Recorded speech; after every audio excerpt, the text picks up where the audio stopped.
All right, I just made a video on sifting worm castings. So this is one of my favorite ways to run a very simple worm farm. And it's one tote, no drainage. You just keep the moisture level like a wrung out sponge. And if you can do that without overwatering it or underwatering it, you can just have one tray without having like a stacking system. I do have other ways. I have my worm towers over there, which I absolutely love. I have breeder bins, but I am starting to really love just this tray system.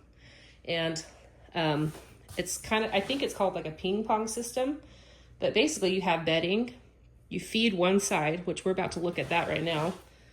So look, all these worms right here, you feed one side, and while they migrate over there to the food and they leave all the castings behind, you're able to sift this a lot easier. There may be a few worms in here, but not nearly as many as the hundreds that went over there. And so that's exactly what I just did in the last video. I can link that in the description or at the end of this video. But I took this section to get the castings out, and this is what I got out. So look how amazing this looks. These are 1/8 sifted castings, and that is the leftover. It's called the overs, and I'm gonna put this back into this bin. And there is probably still a ton of castings in this, but it's still kind of wet and muddy, so that's why I didn't go through the sifter. So I'm just gonna let him keep working on it along with this chunky cardboard. But this was able to get all that chunky cardboard out. These little white specks, I believe, are just like egg whites, I think. Maybe azomite minerals. But yeah, this is pure black gold. Lots of microbial life. So good for your garden and for your plants. And so we're gonna put this aside for now. Actually, I'm gonna go ahead and put this overs back in here. I'm gonna pause back in there. I'm gonna pause this video. All right, here's that overs, and let's go ahead and take a better look at this. And the strategy of this bin is to let the worms basically ping pong back and forth. So I'm feeding this side. Let's go ahead and look at this. I'm gonna uncover it and fluff it up a little. See what we can find food-wise. I did feed it about 3 days ago in this trench right here. So let's go ahead and flip. I'm just going to flip it over and see if we can see a bunch of worms. Here we go. Oh yeah. So you got this avocado pit. Check this out. It's starting to sprout because the worm castings are so good for getting it to sprout. But yeah, let's flip this over. I put a whole mango in here. And like there are a bunch of worms right here, if you can see all that.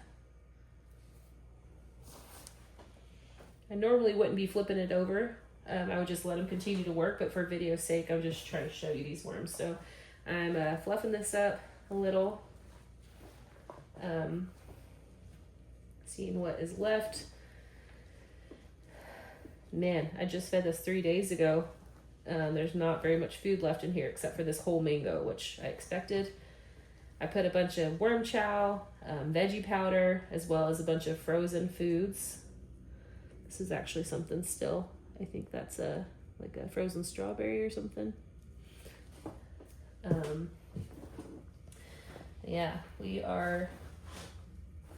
I'll probably end up putting a feeding in this again later because I'm fluffing this up so it doesn't go anaerobic. But yeah, so they're in some straight pre-compost, which the bedding of pre-compost is food as well as the food you feed it.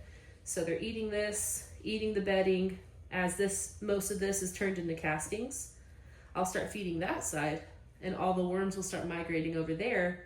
So then I can sift this for castings, and then we just do it over and over and over again. And so my goal is to make these bins become starter colonies. I've seen people doing that, and I decided that's why I started this bin. And they basically just take a handful of the worms like this, and they sell it. Bedding, worms of all ages, just like that. They don't sell cocoons or breeders. It's a handful of worms to start your worm farm. So I may start doing that. I haven't started selling things quite yet, but I am working towards that direction. So again, I'm just gonna fluff this back up. I'm gonna Probably, it's definitely not ready to sift. It's still a lot of pre-compost, but, and I'm gonna go ahead and feed it again so y'all can see that. And then I'm gonna put more pre-compost on that side. Okay, so I'm gonna go ahead and make this trench again. There's so many worms in here. I also have 3 other bins like this. I have 4 bins like this total. So this is my first one. The other 3 also need sifting, but I'm just doing one video for now for video's sake. So I'm gonna put this mango back. I haven't really done much with this quite yet, but I have a feeling they're gonna start getting into this. I just put it in there whole. It was getting all old and wrinkly. Put it in the freezer, and then I just put it in there, and this is the first time it's actually opening up. So that's a good sign that they're gonna start getting in there. They usually eat the middle part, and then the skin and the seed last forever. May even sprout. Maybe I can plant a mango tree. So yeah, all I'm seeing is the mango seed and this avocado seed. But I'll go ahead and record what I'm feeding this time, because last time I didn't record it and it's all gone. But it's pretty amazing how fast they are finishing this food.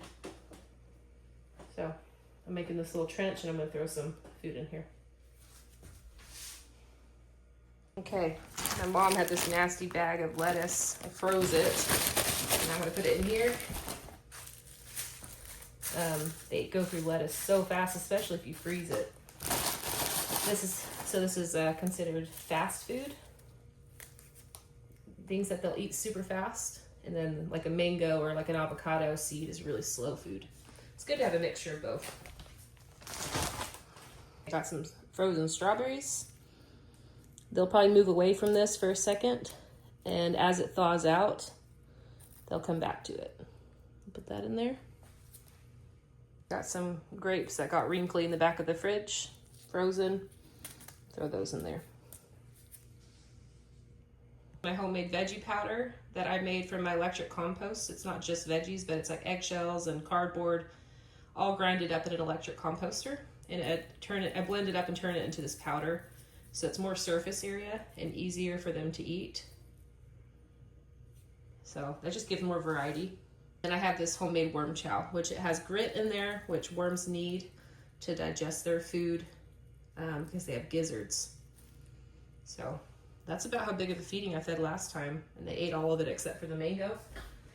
So after that, you always cover your food. This helps with other pests, with getting it. You will get a whole ecosystem though, so just be aware of that. Sometimes you'll get springtails, or just you'll get mites, and those all are helping break down the food also to help the worms eat it as well. The ones that I don't usually like to have are flying insects, which you might see 1 or 2 in here, and sometimes I'll throw in some mosquito bits in here, and that helps with the fungus gnat larvae. I'll probably end up doing that here in a second. Those are more just annoying, but as far as actual things that are helping compost, those springtails and mites especially are helping these worms. So they're not going to hurt them. If there are a ton of them, like way too many, yes, you can find a way that you can get rid of them, but if it's like a good balance, it's a whole ecosystem, not just worms. So these worms are about to love that. They're going to dive down here. Actually, they're probably going to let it defrost and then they'll come back to it. So again, they're going to stay in this area where the food is and not go over there. But then once this is more castings, I'm going to feed that side the exact same way, and then harvest this side, and just keep doing that back and forth until I sell this as like a worm colony. But that is TBA. I don't know exactly when that's going to happen. If you have questions, this is confusing. If you're new to worm farming or want to learn anything about castings and things like that, I wouldn't say I'm like an expert, but I feel like I've been doing this for a little bit and learning so much, and I watch a lot of videos and been experimenting with a lot of things, and so I feel like I've learned a lot, and I'm just sharing what I've learned, and good and bad. And so thank you so much for taking the time to watch this, and we'll see you in the next one.